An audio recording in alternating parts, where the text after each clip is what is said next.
Alright, now we're going to cover adding materials to some of your families, specifically the imported families. So this can be a little tricky and not as seamless as I would like. So what I've done is I've opened up level 1. I went ahead and turned off the view template so that I could just go ahead and work inside of here. Go into your visibility graphics, go to object styles, and go to imported objects. So as you pulled in each one kind of individually, you can control their material individually. So that's the trick, right? So every different material you bring in from Rhino, make sure that it comes in on its own file. All right, then we're going to mess with, for me, this is what we're going to be doing first. And that one is called base SAT. So again, I go into visibility graphics, go to object styles. So this will be global, so it should affect every drawing you're in, which is great. And I'm going to go with just the base SAT, change this material, and just so we can see it, we'll just give it some obnoxious carpet color so we know that it actually did something. Now, it doesn't look like it's done anything. That is one of the tricky things. So what you want to do is go edit in place, the family. Oh, it's going to, well, we'll see. And come back out. Did not take. Make sure that I did it correctly.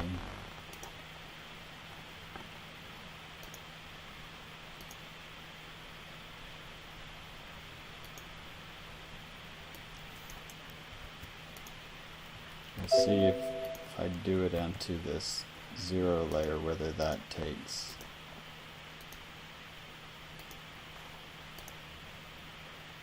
Alright, that seemed to work out. Alright, so you have to go in and edit the family and then just close it again for it to actually update. So let's just get this to actually what we want it to be. So I'm going to change this to some type of concrete. It could also be a tile, say an exterior tile that you would want to use. I think you could do a lot of things, so but I'm just going to do this cast in place.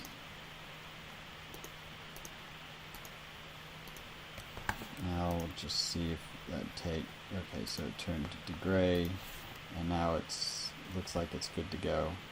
And you should do that to your the other imported. So ground, let's say that it gets a similar material.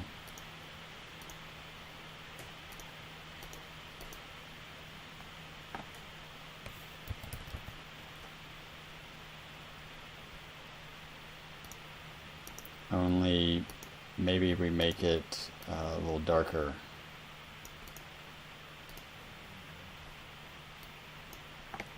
So the drawing kind of pops and it acknowledges that it's a little bit different.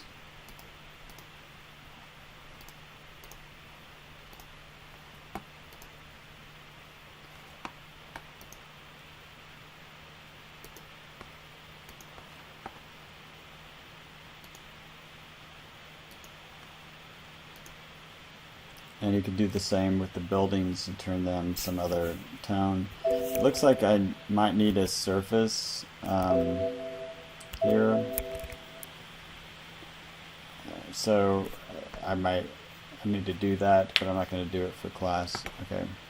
So that's how you add materiality to in-place masses for the imports. Other things that we haven't covered yet. So let's just go to 3D view and let's talk about adding materiality to some of our custom frames. So let's just tab till we get to one of them and open up that one.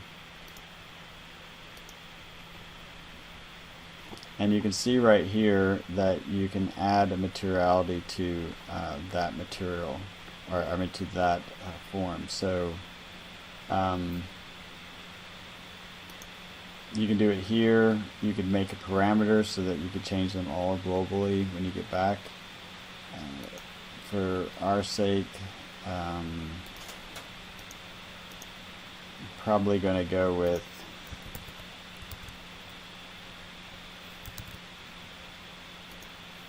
some kind of concrete, some kind of white concrete.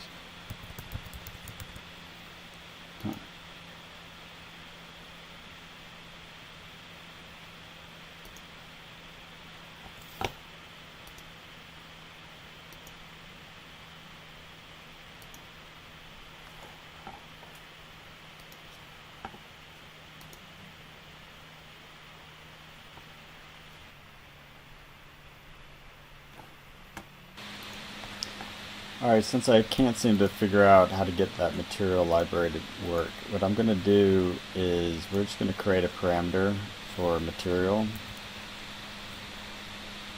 We'll just call it mat1.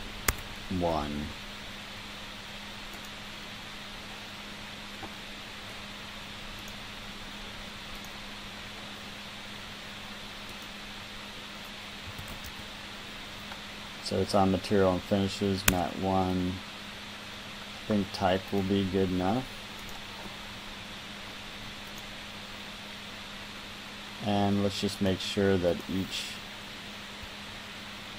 one of these has that. Okay, let's load into project.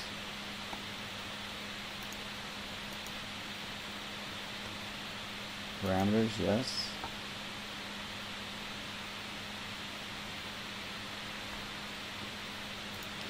When mine finally did come up, everything had disappeared. I just used Control Z to get it back to this point.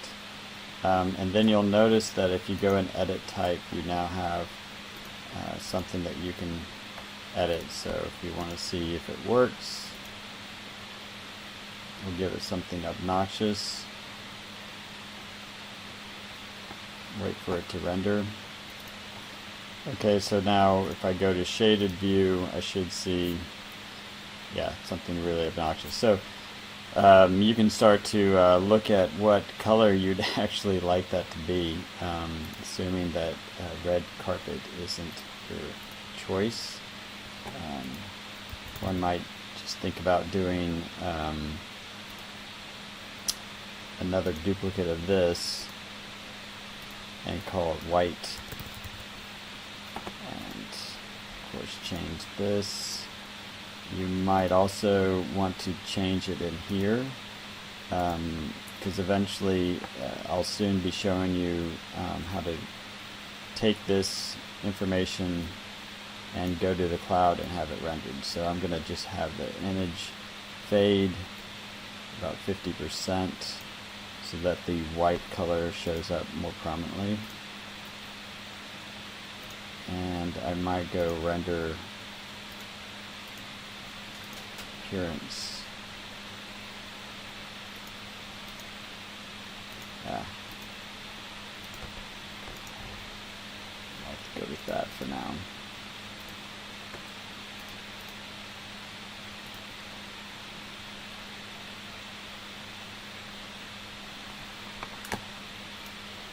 Alright, one more thing that I want to touch on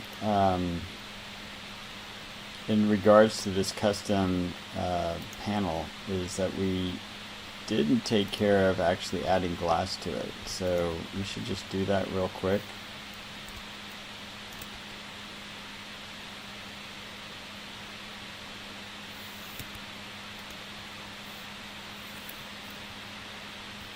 So I'm just going to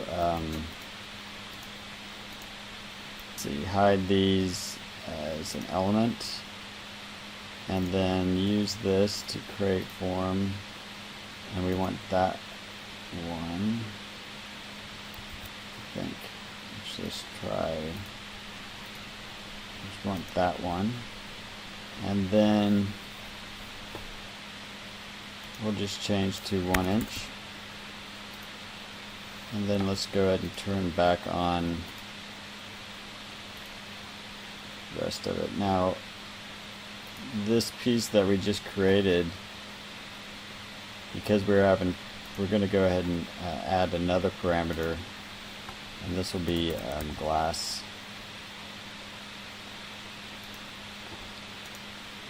And we'll just load that in. So that should do it. I'll expect that you can figure out how to actually make that material glass. So very good.